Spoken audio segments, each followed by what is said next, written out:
Namo Bhagavate Vasudevaya.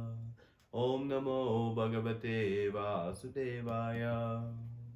Om Jnana Timirandasya Jnananjana Shalakaya Chakshurum Militam Yena Tasmai Shri Gurave Namaha.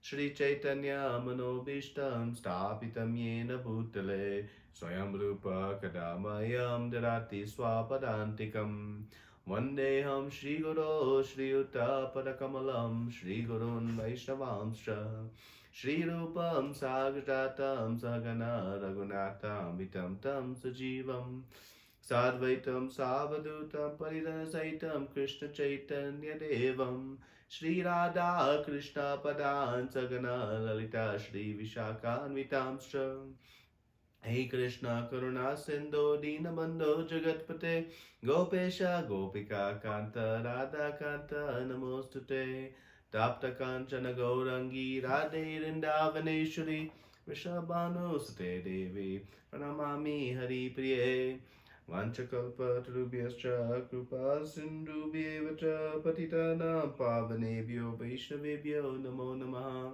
Namo Vishnu Padaya Krishna Prasthaya Bhutale Srimate Bhakti Vedanta Swaminiti Namine Namaste Saraswate Deve Gauravani Pracharine Nirvishesha Shunivari Paschatya Deshatarine Jai Shri Krishna Chaitanya Prabhu Nityananda Shri Advaita Gadadara Srivasadi Gaura Bhaktavinda Hare Krishna Krishna Krishna Hare Hare Hare Rama Rama Rama Hare Hare.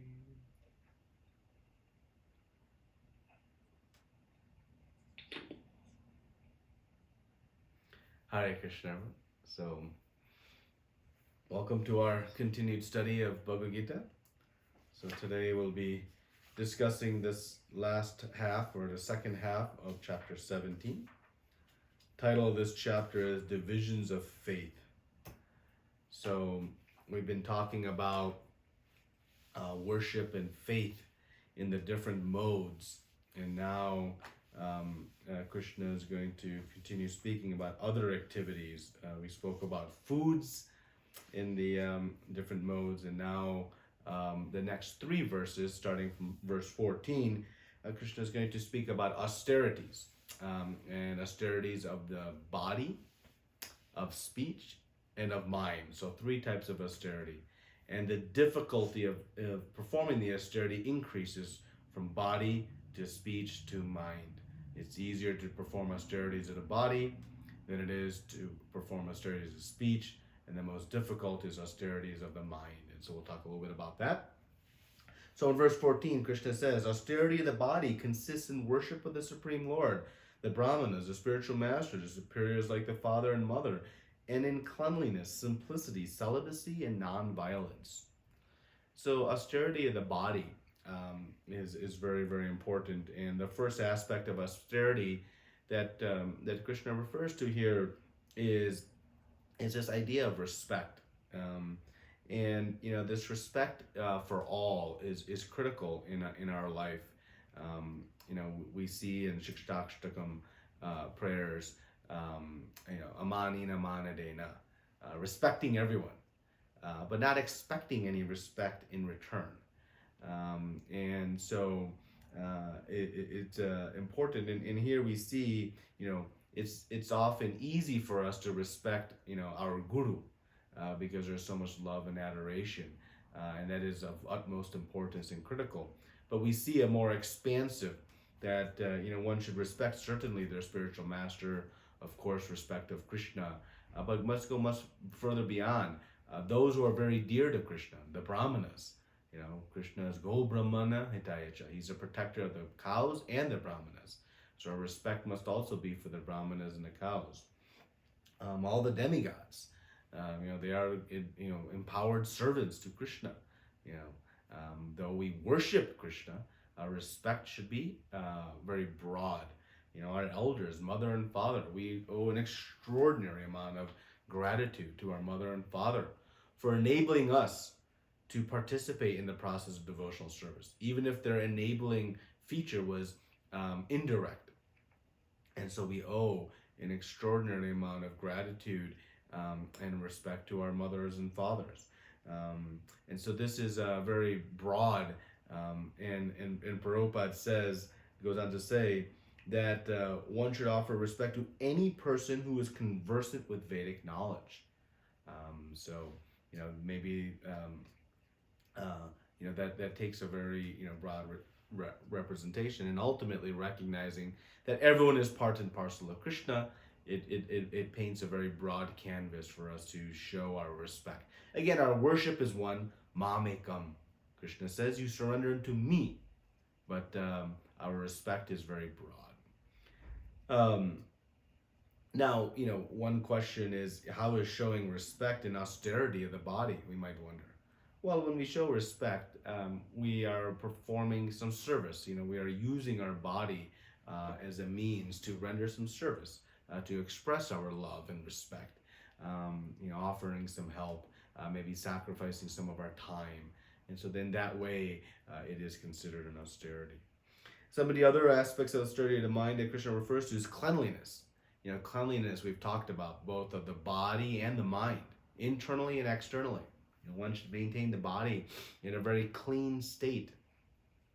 Showering before performing spiritual activities, after passing stool or performing any unclean activities, keeping clothing and everything, very nice and neat and pressed. Prabhupada was very, fond of ensuring that devotees were dressed and appearing very nicely. So this cleanliness is important, particularly, when we go to the temple. We're going to see the Supreme Personality of Godhead.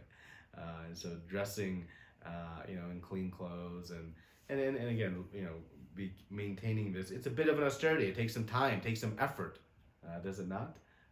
But that austerity is rewarded very, very nicely. Celibacy, we've talked about this throughout our studies. This importance of restricted sense enjoyment for the purpose of producing Krishna conscious children. Reasonable amounts of fasting and non-violence. Protecting the body, knowing it is a temple of Krishna. So this is some of the austerities of the body that we'll see. So now Krishna will explain austerity of the speech. He says, austerity of speech consists in speaking words that are truthful, pleasing, beneficial, not agitating to others. Also in regularly reciting Vedic literatures. So we see, again, what is austerity of the speech? It's using the power of speech with discrimination. And that is the key. Austerity means to control what we say. Not just saying whatever we like, but really exercising some judicious control of what we speak. And how we should control it is that one should speak pleasant things. If you don't have anything nice to say, don't say it. We talk, it's a saying in the English world. Speaking truthfully, in a way that doesn't agitate others. And sometimes, we get into the situation, what if we have to correct somebody? We see something doing something wrong and they're not going to like it potentially. Well, first of all, if we're in a position to correct, if we're a teacher or a manager or, then yes, we must correct. But we do so in a palatable way, in a way that facilitates that person's improvement in devotional service. Not in a way that, chastises them or belittles them or maybe makes us feel good by speaking in such a way. But the focus should be how it should be spoken in a way that can enhance their devotional service. And we see this with Srila Prabhupada. Srila Prabhupada, in correcting his disciples, sometimes spoke very strongly, and it was very hard. And other times it was very gentle and soft. And his focus was not, what was his mood? Okay, I'll either be soft or hard based on that. No, his focus was how that disciple would best receive that information to help them correct and advance in Krishna consciousness. That was the singular goal. So when we speak in this way, we must keep front and center, that primary goal. And this topic of those speaking to not agitating to others, Krishna says, he knows our nature. We sometimes will say things that agitates others. We get some, subtle pleasure out of that. But we should not, speak in a way that gives others difficulty. Someone's working very hard to prepare something, and we just see it and we criticize it. We can be very. Oh, I lost my Zoom. It's okay. We can be very.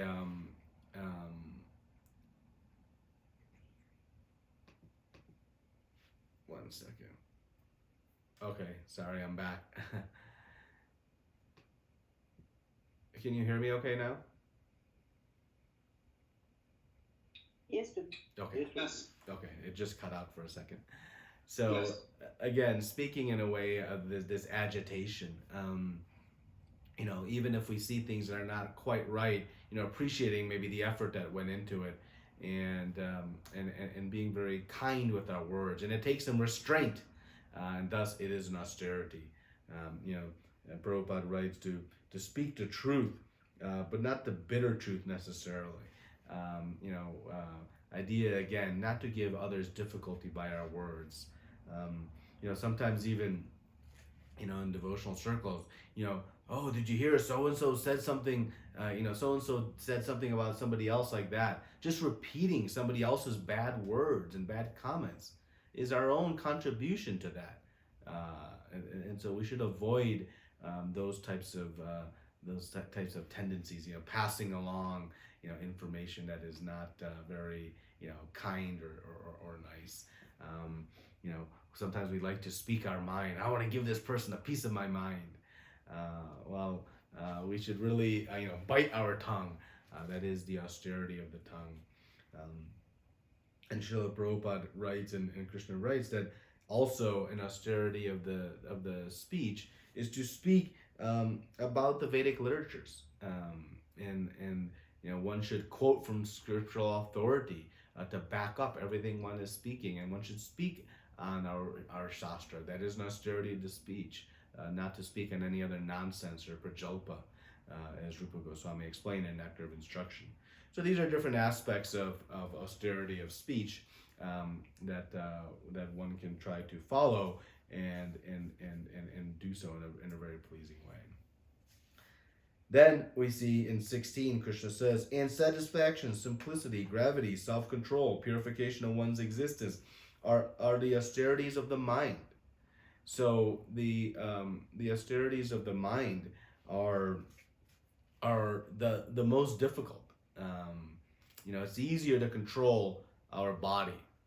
A little bit more difficult, but still easier to control our speech. Just don't say it. But it's hard to control the thoughts that come into the mind. So we can see this austerity, kind of changes as we go. So what is austerity of the mind? It's really this being satisfied, having some simplicity, gravity, self-control, Krishna says.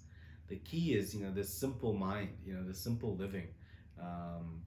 Control the mind's urges to be flamboyant, showing off, passionate about so many things, and so Prabhupada writes in the purport, how is satisfaction an austerity? Be happy with what you have. Control the mind to say enough is enough. I have what I need. And ultimately, how to make the mind austere? We may wonder how it can control the mind. Well, we must detach from this sense enjoyment. Material sense enjoyment is the core to an uncontrolled and inaustere mind. But if we focus on serving others in devotional service and not serving our senses, ourself, then one begins to practice this austerity of the mind. And so it's very, very important. And Prabhupada talks about detaching. How to detach from all our material sense desires. We must focus on Krishna. Focus the mind on Krishna. Then it will be fully satisfied, fully happy. It'll be pleasing for the mind and for the soul. And so by devotional service, one can practice this austerity of the mind. Otherwise, it becomes very, very difficult to practice, because the uncontrolled sense desires will create so much volatility and turbulence in the mind's thoughts. Ultimately, we know lust leads to this anger and greed that we spoke about previously. And so this is what we're trying to control that mind through the positive process of devotional service. Another austerity of the mind is to wish good upon others. To always be thinking about the benefits of others, desiring the welfare of everyone else above ours, keeping good thoughts of all living entities. When we harbor bad thoughts about somebody, push our mind to think positively about that person. It's very, very important in practicing this austerity of the mind. To be straightforward in our dealings. Prabhupada comments about not being duplicitous. Saying one thing, knowing we're going to do something completely opposite. So being very straightforward in our dealings is another austerity of the mind. And then finally, to recap that this austerity of the mind is the hardest. It's hard to control the thoughts that come into the mind. But again, by positive engagement in devotional service, this control can happen very, very nicely. And it will happen naturally as one begins to relish and enjoy and become fully satisfied by the process of devotional service, and begin to see the commonality we all have with all of the living entities, being part and parcel of Krishna, being respectful to all of his lost children, and thus the mind will become very nicely controlled. Okay? So now we'll talk about these austerities in the three different modes. This threefold austerity, again, threefold being body, mind, and speech. This threefold austerity performed with transcendental faith by men not expecting material benefits but engaged only for the sake of Supreme is called austerity and goodness. So austerity and goodness is no material benefits, only do it for the Supreme. So this apala, this without fruit, is very important, and we'll see this statement in all these different aspects of activity. So doing it without any expectation of return in fruits. 18. Penance performed out of pride or for the sake of gaining respect, honor, and worship is said to be in the mode of passion. It is neither stable nor permanent. So this austerity in the mode of passion. When we do it because we want some honor, some pride, some respect, and it's not stable or permanent, because this honor or pride that we want, it's not a spiritual activity. And anything we know, material, is always temporary. And so even when this desire for honor creeps into our spiritual activity, it is a sign of this mode of passion entering our different austerities. And so we should be very mindful of the purpose that I'm doing each and every action of devotional service. It is to please Krishna. And that should be our singular, only focus. And thus we can avoid these modes creeping in to our practice of devotional service. And we know when honor creeps in, this passion starts to really rise, and it leads to, angry type situations when we're not honored the way we want or expect. And ultimately it leads to fall down. And thus it is not a permanent situation, right? And so this honor is very important to avoid. And we see in devotional service, the spiritual master, the guru during Vyas Pujas particularly, is receiving great worship and honor by his disciples. And if the guru is not extraordinarily pure in their position, that honor and that worship they receive will lead to their fall down.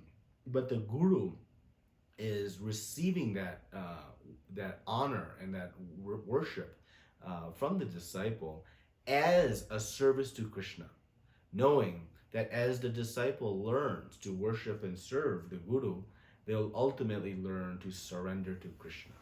And so the guru accepts that very difficult position of being on the receiving end of honor for the purpose of serving Krishna. And actually the devotee goes out of their way to not put themselves in position to receive honor. That is what the intelligent devotee does. Yes, if it is our duty to honor and respect all devotees, and so that is our duty to give. But on the receiving end, our duty for our own protection is to really put ourselves in positions where we'll not be necessarily there. And if someone is offering some nice gratitude for what one has done, one understands it is only by the mercy of Guru and Krishna that something has happened, and that honor is passed up through Guru Parampara. One does not actually think that, oh yes, because of what I did, somebody has become happy with my activities. So we should be very careful for this. It's a very dangerous part of our devotional service. Okay. 19. Penance is performed out of foolishness, with self-torture, or to destroy or injure others, is said to be in the mode of ignorance. So austerity is in the mode of ignorance. We torture the body with extreme fasting, or we undergo some penance in order to acquire some power to injure others. Prabhupada gives the example of Hiranyakashipu, who did intense austerity, but his motive was to try to kill Vishnu and to disrupt all the demigods and all the brahmanas and righteous persons. So this is a very dangerous position, and is fully in the mode of ignorance. Okay. Now charities. We'll talk about charities in the different modes. Charity given out of duty without expectation of return at the proper time and place and to a worthy person is considered to be in the mode of goodness. So charity is in the mode of goodness when it is done out of duty and kindness. So no expectation of anything in return, at the right time and place according to Shastra. So the mood is correct, right? That I'm doing it out of duty following Shastra. The second aspect of defining whether charity is in goodness, passion, or ignorance is to whom charity is given. So charity must be given to a worthy person. Srila Prabhupada writes in the purport that in the Vedic literature, charity given to a person engaged in spiritual activities is recommended. So who is the recipient of charity is also very important. So example, giving to the brahmanas, giving to the temples and distributing books. This aspects of charity in devotional service. This is the best of charity one can give. So how the mood that we have when we give, not doing it with any expectation of return, as we'll see in the mode of passion, and also to whom, the right person, is very important. And we'll see what happens if we give charity to somebody who is a drunkard or a violent person. We bear the repercussions of that. We'll talk about that in a minute. So the key point here is that charity is not always good. We must understand that charity can also come into these lower modes of even passion and ignorance. And ultimately, we want to do charity in the mode that is transcendental to the modes, that's beyond the modes, that is actually part of devotional service. So even these charities, that are authorized even in the Shastras and some aspects of Shastra, in the mode of goodness, it ultimately will see that it's still binding, that type of charity. And so, ultimately we want to practice charity. It's a very important principle that develops our devotional service, particularly grihastas, and we want to do so in a way that makes it devotional service and even beyond this mode of goodness, because charity in the mode of goodness is also binding. It will carry results. We'll get good results, good karma, but it means we'll have to come back and accept another body to receive those. So again, spiritual charity is the way in which one can perform devotional service through the means of charity that does not create any future reactions, and also is very, very pleasing to Krishna. So prasad distribution, helping to construct temples, printing books, many different, putting on different festivals, many ways to participate in a way and perform our duty of charity, but in a way that is advancing our spiritual goals. Okay. 21. But charity performed with the expectation of some return, or with the desire for fruit of results, or in a grudging mood, is said to be charity in the mode of passion. So in the mode of passion, we do it reluctantly, fine, begrudgingly. or we want something, some power, some status, some honor. So there is a motive for that charity. That is not very good. Prabhupada writes, quote, why have I spent so much in this way? Sometimes there's this reluctance that is in the mode of passion. And so charity should be given very, very quietly. We say that many different cultures that have this same thing, that charity should be given so discreetly that when the right hand gives, even the left hand should not know that it is given.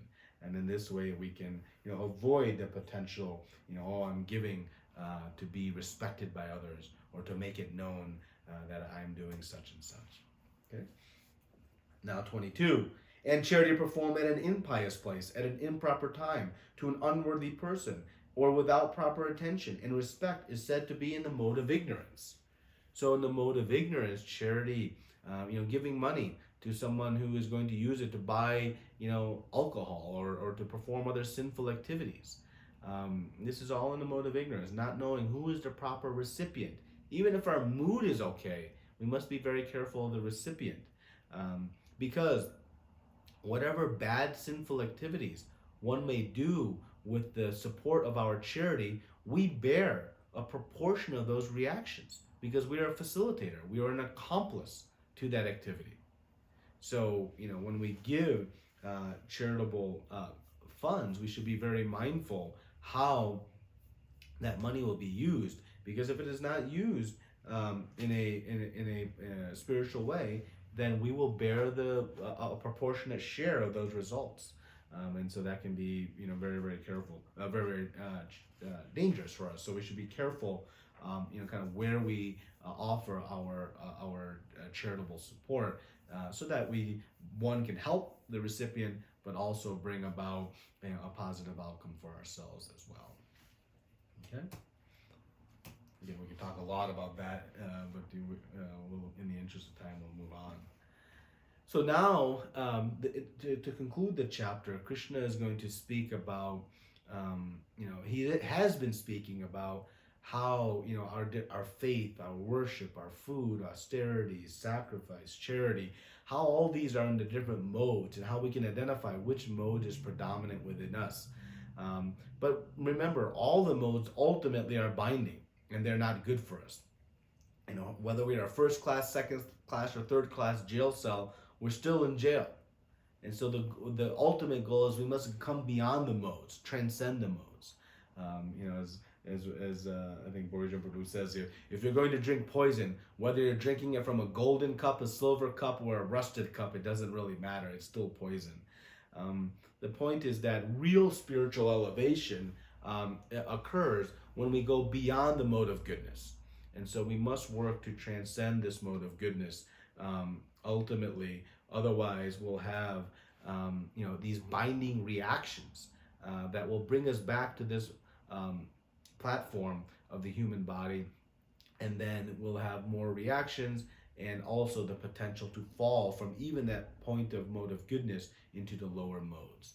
And so now Krishna is going to speak about how to remove this binding effect, the defect of working in the modes of even goodness, certainly better than passion and ignorance, but again still has this defective aspect, which is that it creates reactions for us. So now Krishna will give us this set of verses, which really concludes the material that he's going to present before getting into a summary of what he has spoken beginning in chapter 18.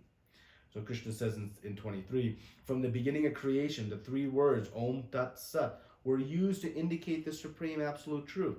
These three symbolic representations were used by the Brahmanas while chanting the hymns of the Vedas and during sacrifices for the satisfaction of the Supreme. So ultimately, how to remove the defective binding effect of working in the modes? It's by chanting Om Tat Sat. Meaning that when we aim all of our activities to Krishna, the Supreme Personality of Godhead, then there is an eternal result, right? When the focus is not ourselves, how I can better myself's position, enjoy, in a first-class jail cell versus a second-class jail cell. No, when the goal is to please Krishna, then one becomes free from all the binding reactions of this work.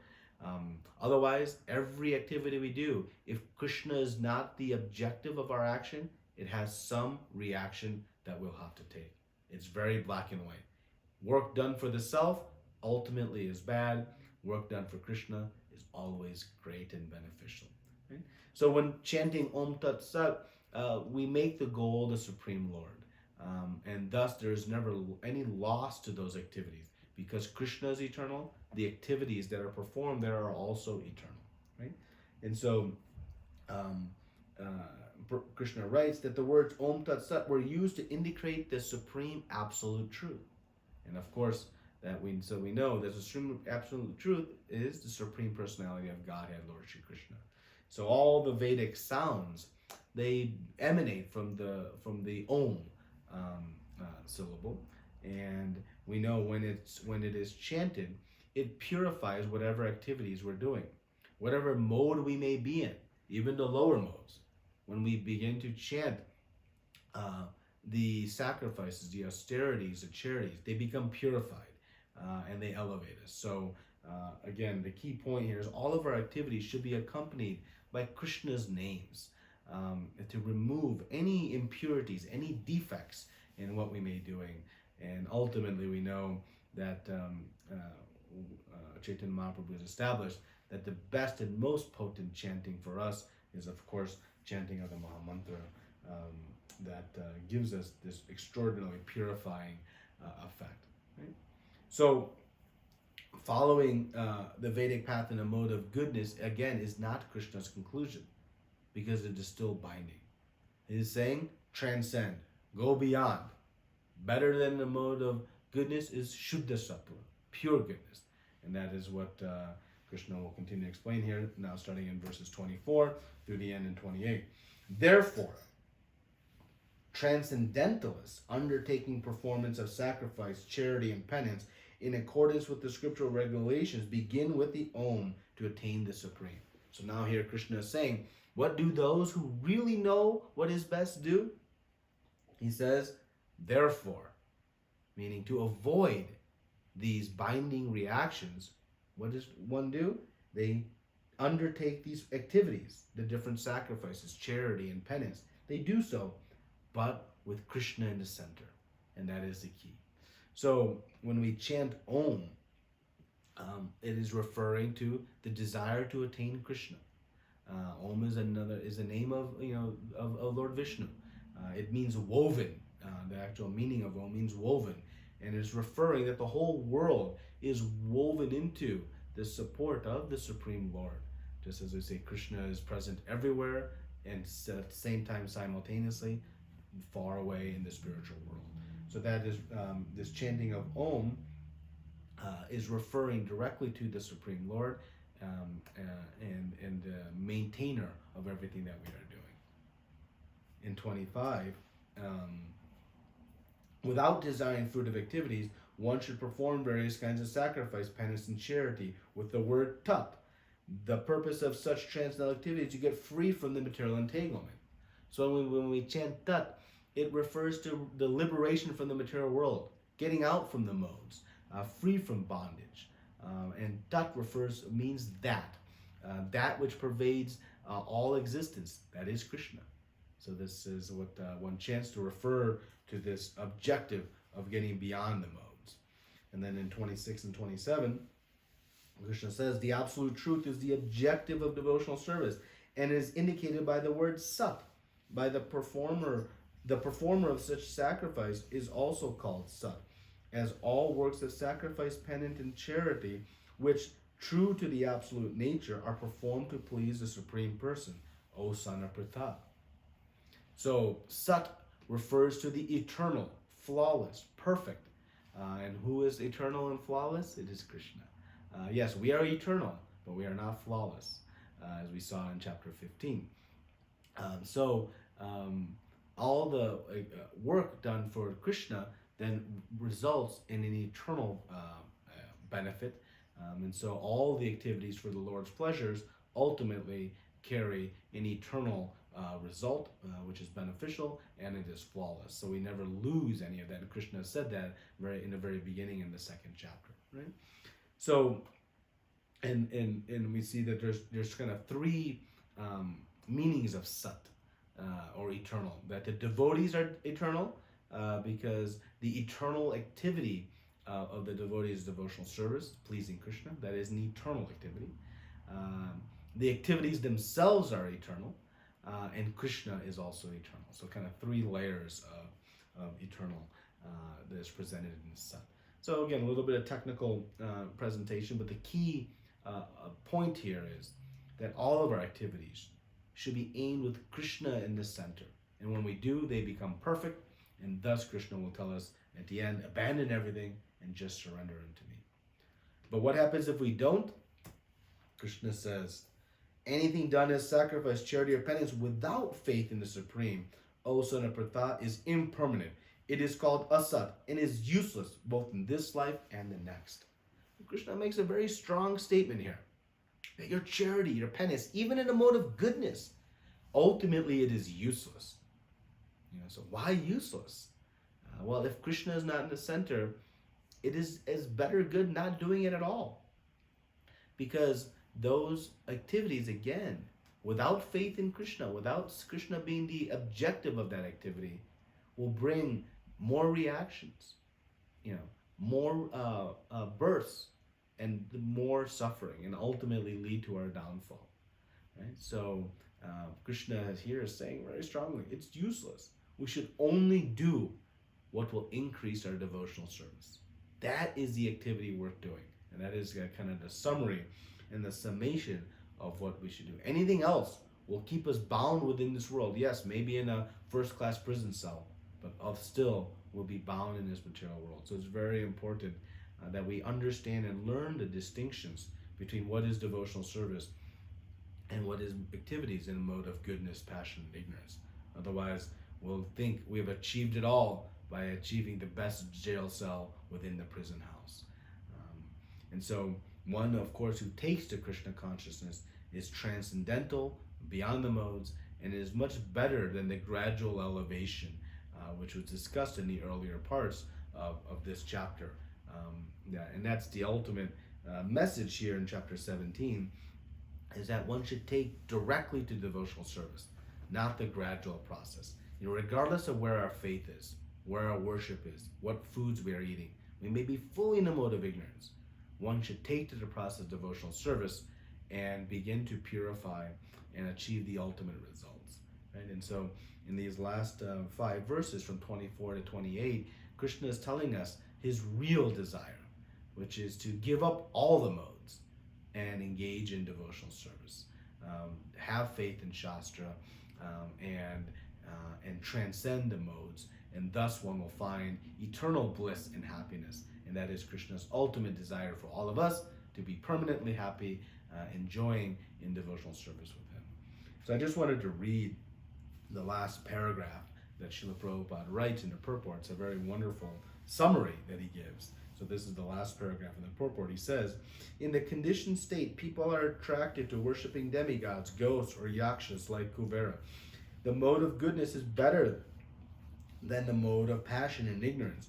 But one who takes directly to Krishna consciousness is transcendental to all the modes, all 3 modes of material nature. Although there is a process of gradual elevation, if one by association of pure devotees take directly to Krishna consciousness, that is the best way. And that is recommended in this chapter. To achieve success in this way, one must find the proper spiritual master and receive training under his direction. Then one can achieve faith in the Supreme. When that faith matures, in course of time, it is called love of God. This love is the ultimate goal of the living entity. One should therefore take to Krishna consciousness directly. That is the message of this 17th chapter. Beautiful summary Prabhupada gives. And of course, the conclusion is that we must associate with the pure devotee, the spiritual master, to learn this process. Otherwise, we'll become bewildered in what is good and what is bad for us. We'll think, giving some charity to this organization must be good for me, not realizing that ultimately, as Krishna says, it is useless unless it is performed in the mood of devotion to Krishna. you very much. Srila Prabhupada ki jai. Ananta Koti Vaishnavrinda ki. Any questions or comments from today's discussion?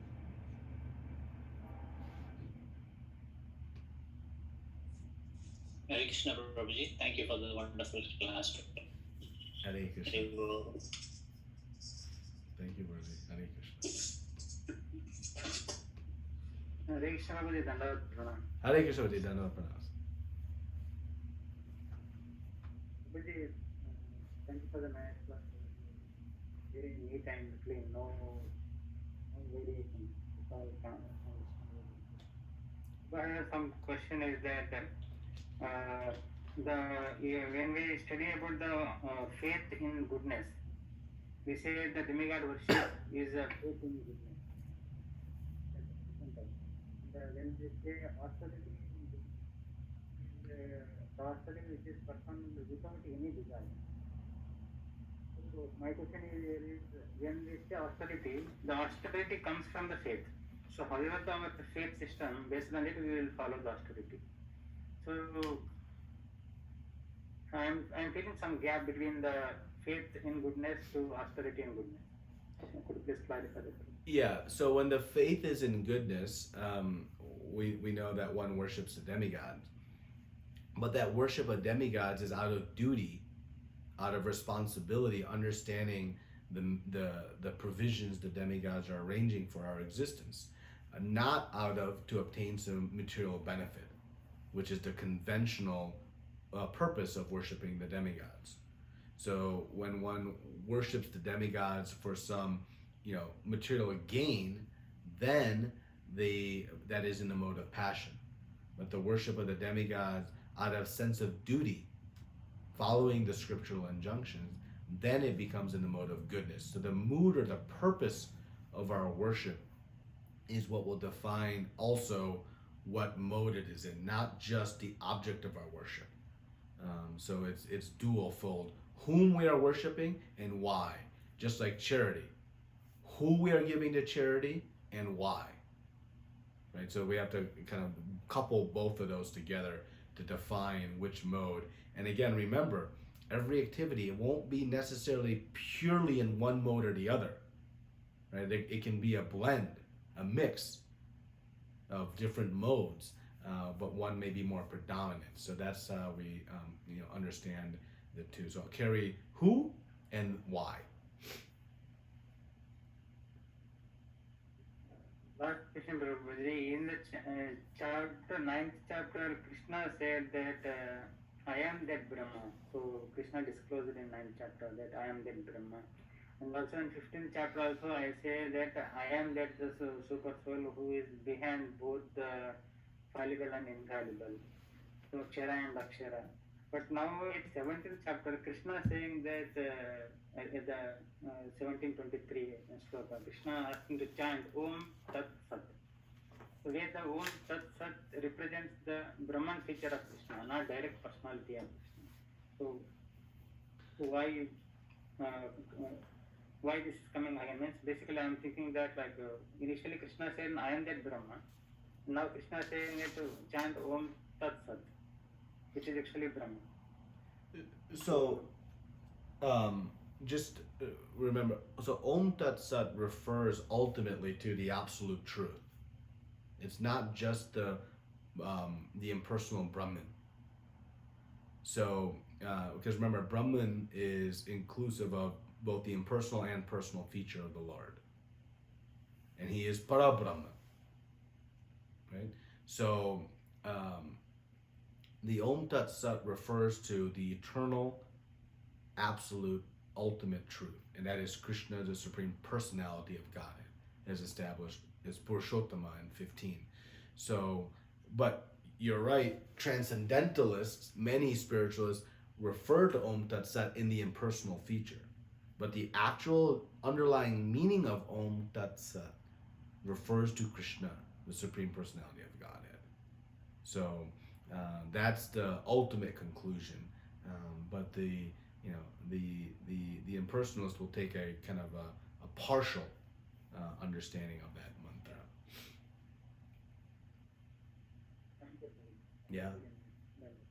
Hare Krishna. Thank you.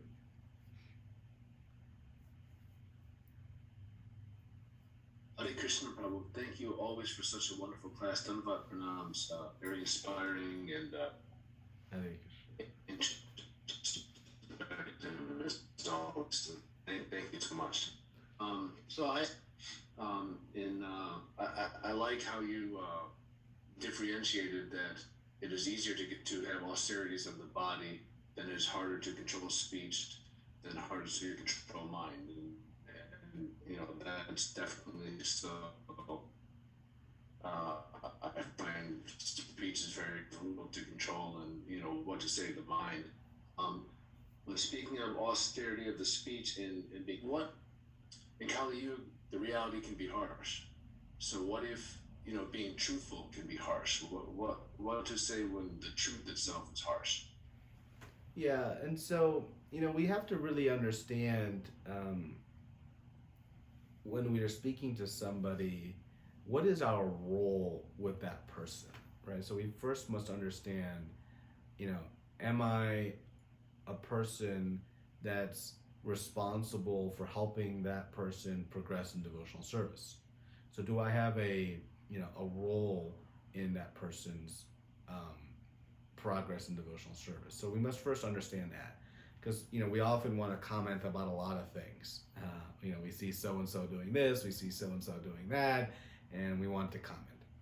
But in reality, if we're not in position that's been given to us, not our self-defined position, but not been asked to perform a service that does it, then we shouldn't say anything. Now you can say, well, wait a minute, like, you know, aren't we, you know, foregoing that person's opportunity for progress, and we're letting them fall off? You know, isn't it compassionate to help them, you know, veer off?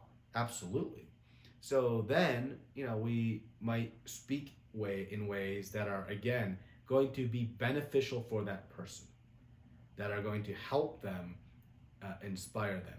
That may be, speaking indirectly about what should be done or something like that, in a way. But ultimately, if we're not in a position to, you know, give feedback, they're not going to receive that feedback from us anyways. They're going to resent it. So, you know, the guru won't speak to a disciple until a disciple is surrendered. There's no point, because the message isn't going to penetrate the heart. So, you know, we must assess that. Now, so if, taking it aside, if we are in a position where, yes, you know, I've been asked to help support, you know, this, you know, situation, and we have to help somebody progress in devotional service, then we have to understand that person and how they like to be coached and mentored and developed. Some people like the harsh truth, and they deal well with it, and they, you know, it really inspires them. And so, yeah, then we can give it maybe unvarnished. But other people, it'll break them. It'll break them. And again, our goal is not to, you know, empty our mind. Our goal is to help them in devotional service. Not to make ourselves feel better, but to help them. So, yeah, if the truth is painful, sometimes it needs to be given in an unvarnished way. But you know, that's rare, to be honest. Most people can't take the harsh truth, right? Again, but sometimes they can. And you know what I like to recommend is, you know, for ourselves, when we are, you know, progressing in devotional service, you know, encouraging and being open to that feedback and that receptivity of information, because I know, man, if someone doesn't tell me I'm off path, how am I gonna ever know? I'm doomed, right? And so, putting ourselves in a position where we can receive that feedback and also take it and perform it is very beneficial for us. Now, you know, we have to be very mindful of, we can't take feedback from 12 different people, because that may go in 12 different directions, right? So we have to be very, you know, sort of selective of where we can, you know, sort of put our faith in, knowing that that person has my best interest at heart. So both on the giving end and the receiving end, you know, it takes great skill and caution I would say, it's always best to err on the side of caution when giving feedback, because you don't want to, again, ultimately disrupt someone's process in devotional service until you're really responsible for that person. So that makes sense, Prabhu? Yes, Prabhu. Thank you. So intention is key, but try to be caution. Yeah, again, we have to be very centered on an intention, because if we start giving feedback to somebody, it can quickly get into a mood of criticizing, judging, and whatnot. So we have to be extraordinarily disciplined and pure in our intent, pure in our objective, before we can give it. It's not a good position to be in. Easier just to chant our rounds nicely and read Srimad Bhagavatam. Thank you, Prabhu. So, my other question in regards to giving of charity, and that obviously, devotional charity, things that transcend the mode are ideal. But what in the example of mundane charity, like let's say, for instance, well, I'll put it like this. I live downriver. So there's no shortage of panhandlers and people asking, for things that they're going to misuse money for. And I avoid this, and I've had experience in this, in life. And, one thing I look for is sometimes I look right at someone's shoes. And I can see if someone's shoes are so nice, I definitely know that they're not, starving like they say they are. But one example is one time I seen a man who I knew was not the typical panhandler, and he was an ethnic man, and he had his family, and he was out of work, and I just, something struck me about him. I felt bad, so I gave him some money for him and his family. So what if someone like that, takes it and misuses this charity? What's to say of the bad reaction, the partial reaction that the giver receives, or maybe someone's giving to something like the Cancer Foundation or something like this because they want to help do something nice or good, but then let's say this foundation is not using the money for this, they're using it to develop drugs for profit and suppressing cures, or what's to say of the reaction of giving charity to someone who misuses it when the intention is good? Yeah, so I'll give the I'll give the harsh truth. Since we were just talking about it, I can take it. Thank you, because it's for all of our benefit. I mean, look, the harsh reality is that charity will carry reactions. If even if our intent is good, if somebody misuses it, there's no avoiding it. If they go out and buy a hamburger, you're gonna get a portion of that reaction. There's no way around it. And so, then the question becomes, well, then what should we do? We find ways to help. Again, the ultimate, the best charity we can offer somebody is not to feed the body. It's to feed the soul, because that's going to give an eternal benefit. Because when you feed the soul, you also feed the body at the same time. So you're not going to leave the body behind, but you're going to give the benefit of a more permanent solution. So, prasad distribution is a great way to, solve, and to address that. That's why Srila Prabhupada established this food for life as such a critical part, because it's an opportunity. Because, you can't necessarily give chanting beads and a Bhagavad Gita to every person on the street. They're not ready for that yet. But you can give prasadam. And so that was a very practical way of giving charity that was very, very beneficial. Propagating the printing of books and distributing this knowledge, constructing temples and putting on temples,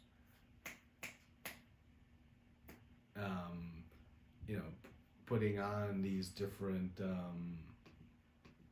sorry, my phone went out again. Putting on different activities related to devotional service. These are the ways that we're going to become completely free. when you give, unfortunately, it's sad, but when you give to the United Way, as an example, or any, there's going to be some reactions to that. There might even be good reactions, meaning mode of goodness reactions, but ultimately they're binding reactions that aren't good for us. And as Krishna says, ultimately they're useless. So that's the harsh reality, but it's the reality. So what's the biggest return on our investment in charity? We have limited amount of charity we can give. Right? We have limited means. We all have it. So the highest return on that charity is going to be spreading this message that can give people permanent relief to the difficulties they have. It's not denying the difficulties they have. It's trying to find a permanent solution for their difficulties. Very nice, Prabhu. Thank you. Hare Krishna. Hare Krishna. Anything else today? Hare Krishna Prabhuji, Darupram's very nice class, Prabhuji. Hare Krishna. I have a question. Basically, kind of confused on this. When we talked about the austerities of the body, mind, and those, how will we be making the distinction with the activities and the intention, right? So, like in the mode of goodness, passion, ignorance, the activities of these, for example, taking the example of the austerities of the body. Now, the activity might remain the same, am I correct?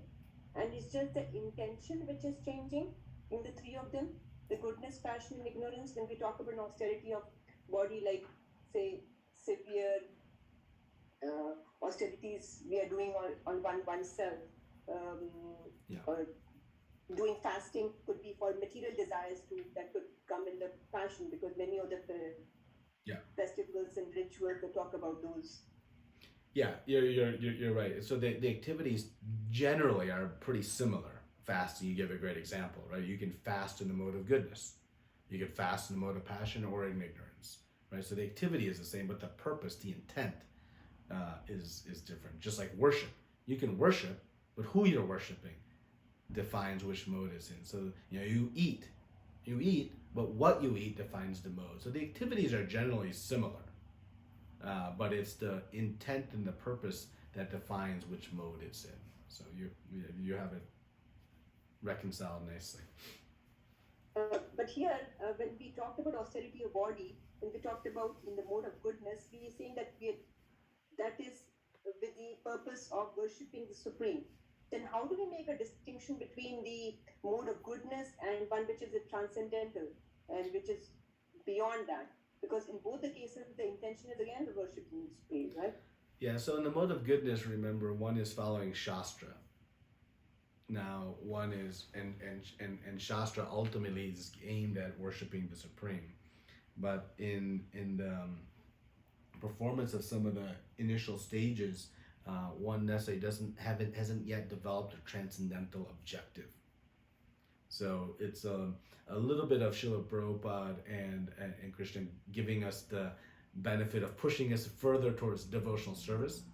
But the distinction is, even my worship of the demigods, it's ultimately the worship of the Supreme, because Bhoktara Megna Tapasam, right? Krishna is the ultimate beneficiary of all worship. So, but my objective, my knowledge, my base may not be supreme. So that's the kind of subtle distinction that makes it in the mode of goodness versus devotional service. As soon as my objective is Krishna, then it becomes, beyond the modes. If my objective is the devatas, it's still worship of the Supreme, because that's the indirect way, right? So, but my motive is now not yet supreme. So that's the distinction. I'm just clarifying. So basically, when we talk about worshipping the Supreme in the mode of goodness, here the Supreme they are not mentioning as Krishna, because they do not know Krishna as the Supreme Personality. They might think that Supreme is in the sense of worshipping demigods. Am I correct on that? Yes, that's right. That's right. But their worship of the demigods is worshiping the Supreme. They just don't understand that yet. Yep. Yeah. And Prabhuji, I'm not very clear on that. that Om Tat Sat part of it might be technical or something, I don't know. That 26 and 27, not very clear in that part. Yeah, I would say understand it at a high level. That's a very detailed topic. The conclusion we should take from this section, that section, is that establishing Krishna as the center objective of all of our activities, whether it be charity, whether it be austerity, whether it be foods we eat, worship, faith, etc. That is the point.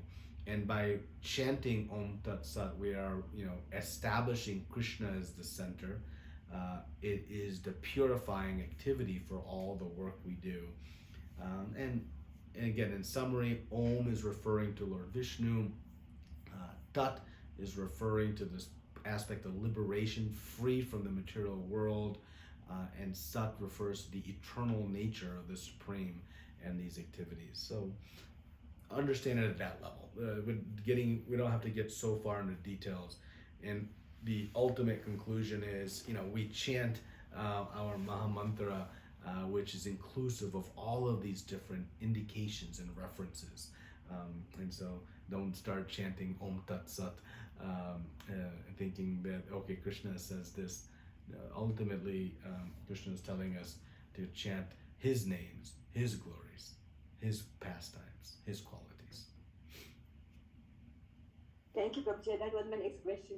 That why are we not talking about Om Tat Sat so much in Krishna consciousness if it's such an important aspect of the whole thing? So basically, Hare Krishna Maha Mantra is inclusive of everything, obviously. So that defines it. Yeah.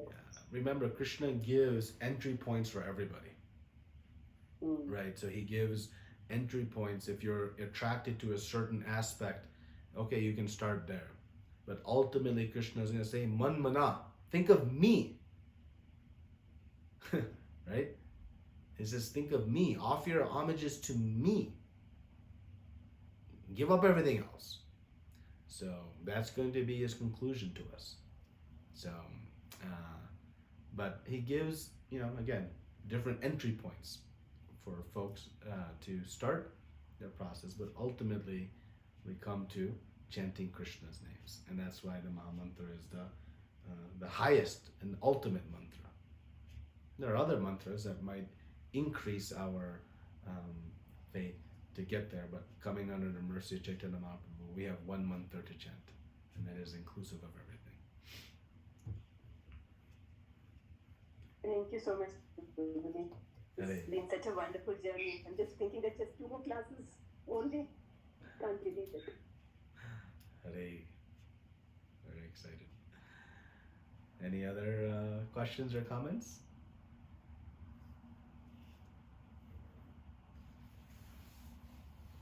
Okay, if not, well, thank you very much. So we'll continue next week, beginning with chapter 18. Srila Prabhupada ki, Jayananta Koti Vaishnavrinda ki.